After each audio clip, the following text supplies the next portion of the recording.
twari tumaze kugera mu bintu z'urugomo byinshi byo kumwa amayoga.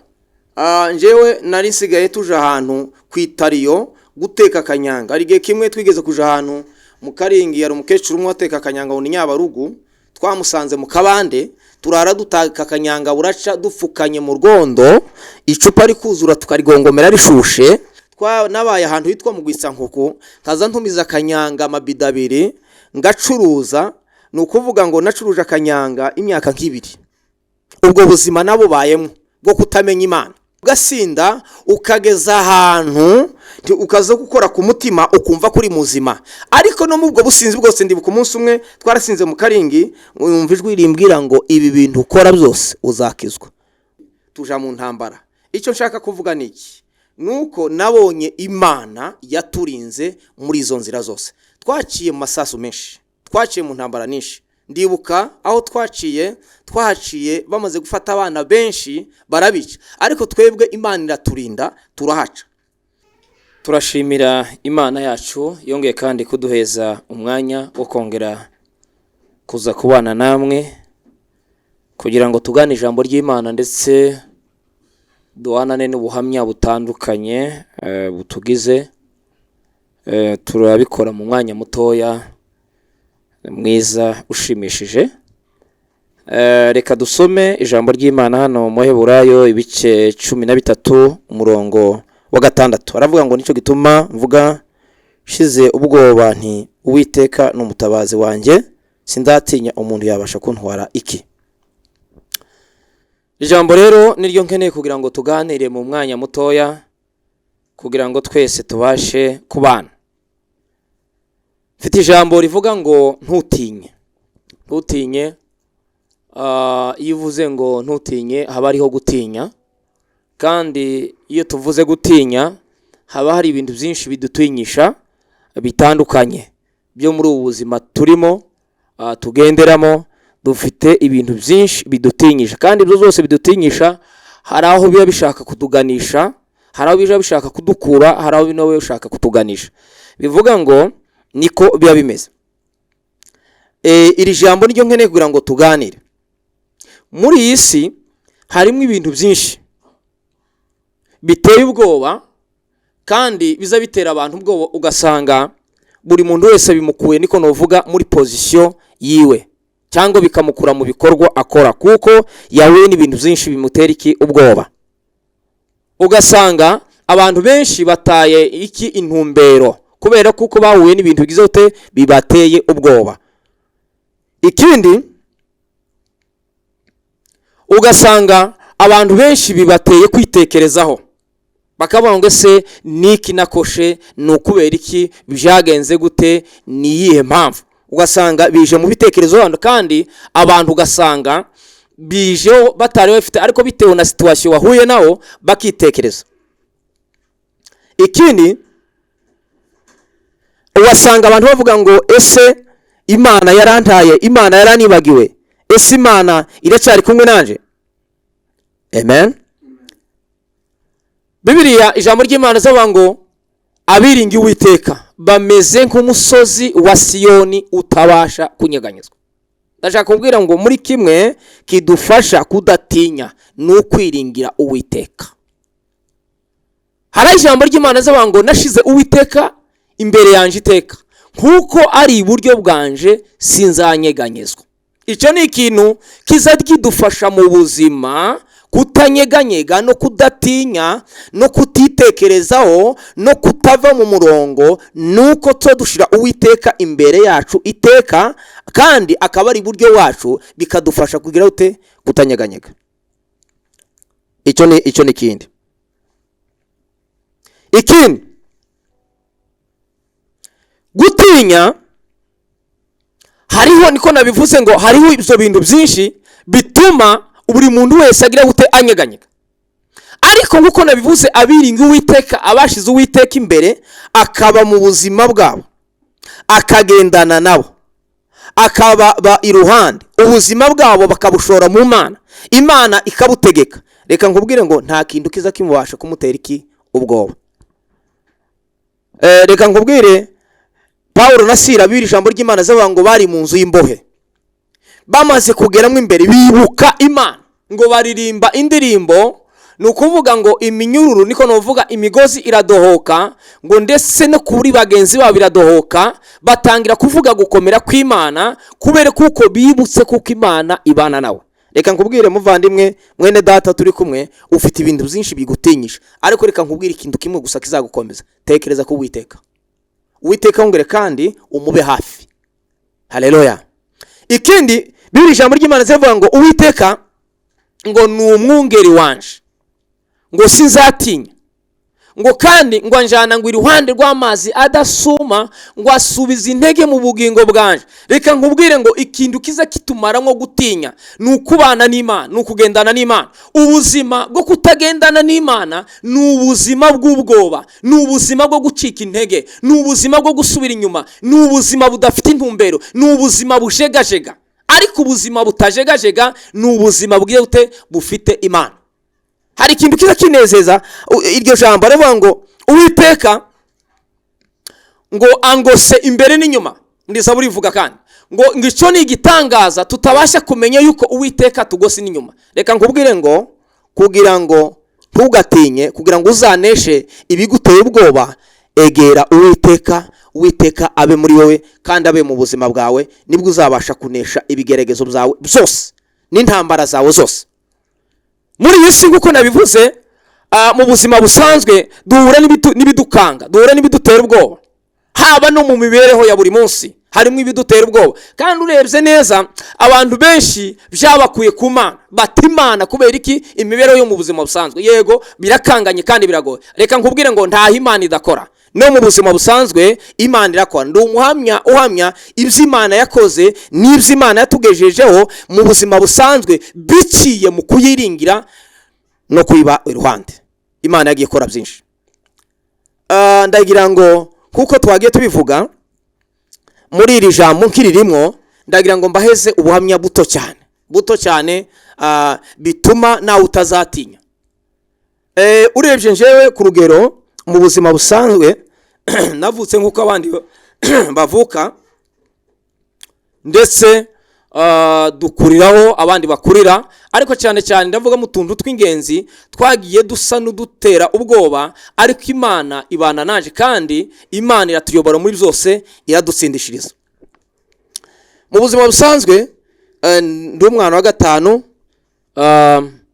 papa twakuze ari umusenzi, ari umuhanuzi usenga akadusengera. Hariho byinshi n'uyu munsi wa none twagezeho yadusengeye, yatubwiye tukiri batoya. Ndibuka tuje ku mashuri ya primaire yaradusengera bakatubitubwira bitandukanye, byinshi twarabibonye, ndetse tugirirwa umugisha wo gushaka tukiri batoya. Ngewe nashatse mfite imyaka 16. Muri bantu bakenda bizi ko ari abantu benshi bazatinya kubivuga, ariko nje nashatse mfite imyaka 16. Shaka umudamu mwiza, n'uyu munsi wa none turi kumwe kandi bimeze neza, nta kibazo dufitanye abana 7. Ikindi muri iyo myaka 16 ubundi buzima nakurikije ni ubuzima bugoye bukomeye, kandi ubwo buzima ndetse buninjiza mu buzima niko novuga bwo kudakizwa, kuko icyo gihe nashatse maze kubatizwa rero nkomereza muri ubwo buzima bundi rero buninjiza mu buzima bwo kudakizwa. Ubuzima urabizi, ubuzima bw'igisirikare ni ubuzima bugoye kandi ubuzima busaba imbaraga n'umwete no gutanga umwanya, imbaraga zawe zose n'ubwenge bwawe bwose n'ibitekerezo byawe byose. Ni ukuvuga ngo 96 ni ukuvuga ngo nari ngiye kwinjira mu wa 3 secondaire, niho nari ntangiye. Icyo gihe ndagenda anje muri training wing, ni ukuvuga ngo twagize nk'amezi 8. Nyuma yabwo turakomeza akazi tuja mu ntambara.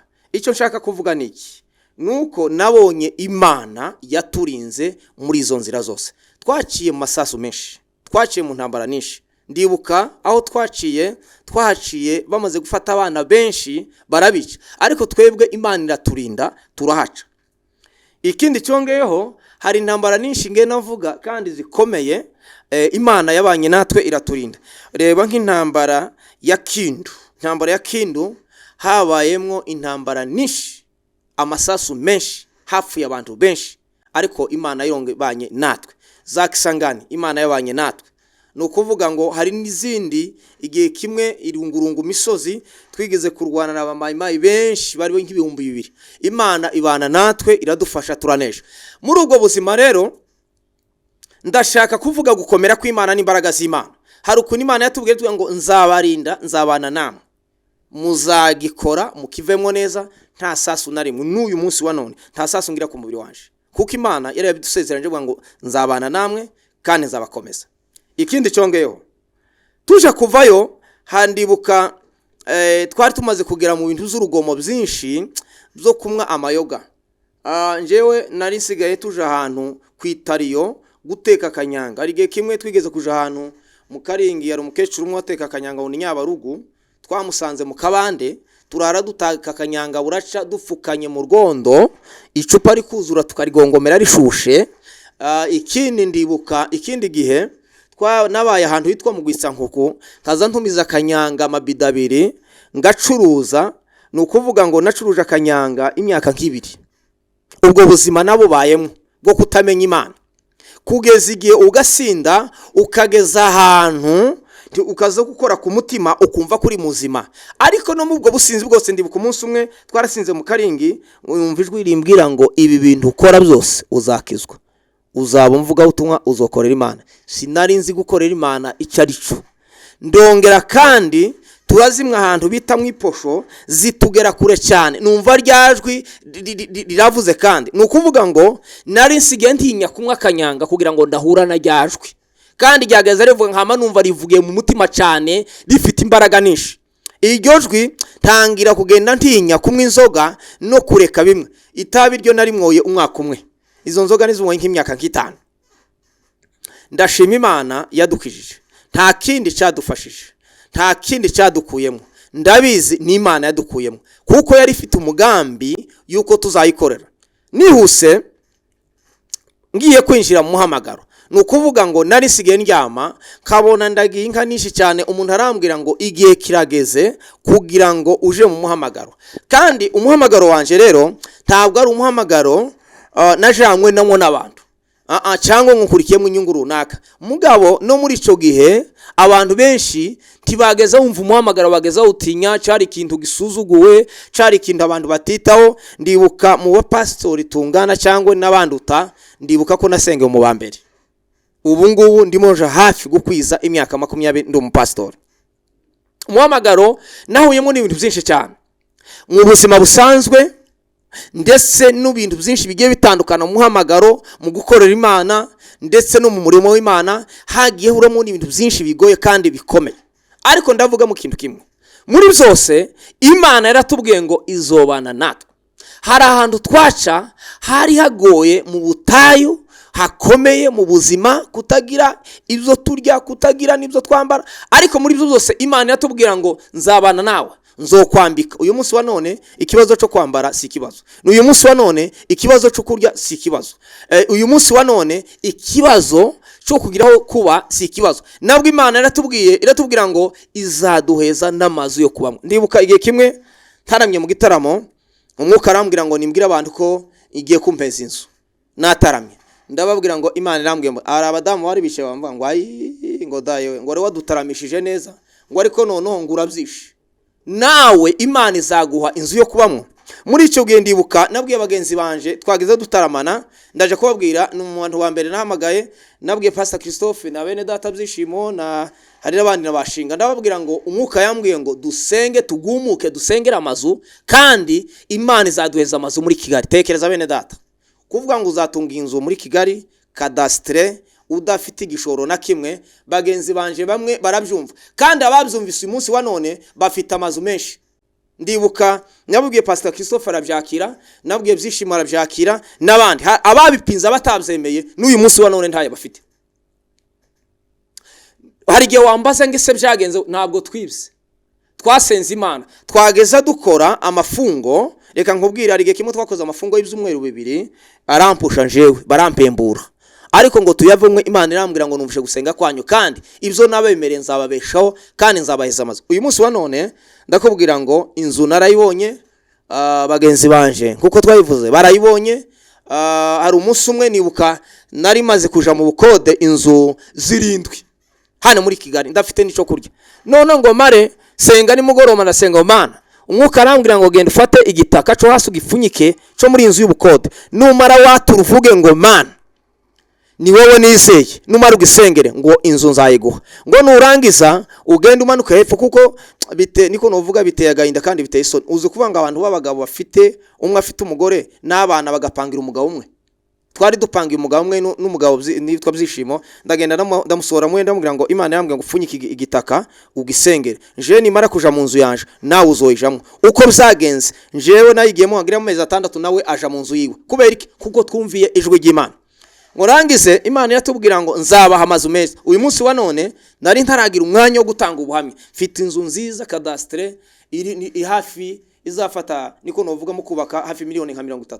Nukuvuga ngo ntabwo nacuruje, ntabwo nibye, ntabwo natetse umutwe, Imana nkuko yabivuze ari bisoje. Uyu munsi wa none ni inzu nziza ishimishije kandi kwiri kuberaho aho byavuye niye mu gusenga Imana no kumenya Imana. Hari abantu benshi bari mu kuntangaza, bari mu gusenga Imana, ugasanga rimwe na rimwe bakaje kugira ambition kuja nko guteka umutwe ngo Imana yacu niyo kwizegwa kandi Imana yacu ni nyembaraga. Ikindi cyongeho, iyo wagiye ukagendera mu by'Imana yakubwiye, Imana ikakura ngo mu buzima nzagukora iki niki ukabyubahiriza ukabihagararamwo neza, Imana izibikora. Ndagira ngo nawe nkubwire, ufite ibintu byinshi bikugoye byo mu buzima busanzwe, ufite aho kuba, ufite ibyo kurya, ufite ibyo wambara, ibyo amashuri ntabyo ufite. Reka nkubwire ngo ibyo mwitwa ko mufite mudafite Imana ni ikibazo. Banza utunga Imana, banza wegera Imana. Imana ifite amazu, Imana ifite amashuri, Imana ifite amafaranga, Imana ifite imyambaro, no mu buzima busanzwe Imana irabifite. Bene data, ndagira ngo ubwo buhamya buto naciyemwo, nagira ngo wenda niba ngombwa tuzabisubiramo tubiganire, ariko nabivugagura ngo nkureme umutima. Hari igihe abantu benshi uri musanga ugasanga abantu bagahemuka, wahura nahanga bakavuga icyo umuntu yakoze ukumva ubwoba. Ariko ndagira ngo nkubwire ngo reka guhemuka, reka kwisobanura, reka gukoresha amayeri yawe, reka gukoresha niko novuga tekinike, hagarara mu Mana neza. Ibyo biguteye ubwoba byose Imana izibikuraho, igashiraho ibiguhumuriza, igashiraho umunezero, igashiraho niko novuga imbaraga, ikakurebamwe imbaraga. Bene data, ndagira ngo soze mbabwira ngo ntutinye. Uwiteka ni umutabazi wawe, kandi Uwiteka ari kumwe nawe, azahora gutabara niko novuga muri byose, mu bwihagaritse umutima, mu bikugoye, mu bigukomere. Reka ngubwire ngo niyo waba ufite ibintu ariko udafite Imana ni ikibazo. Uyu munsi wa none niyo ntacu ufite, ariko kuza kuba ufite Imana. Imana ni igishoro cya byose. Ahari Imana hazagenda havuka. Nukuvuga ngo gutunga Imana ni imbuto yera kandi kadutunga mu buzima busanzwe ndetse no mu buzima bw'umwuka. Imana ibagire neza, Imana ibakomeze kandi Imana ibegere kugira ngo ubuzima bwanyu mushiremo Imana, nibwo muzasarura byiza kandi Imana izabarinda kuzageza ku munsi w'imperuka. Murakoze, Imana ibaze umugisha ku bwa Yesu. Amen. Ni Pastor Mbonigawa ubakunda. Yesu abagire neza. Murakoze.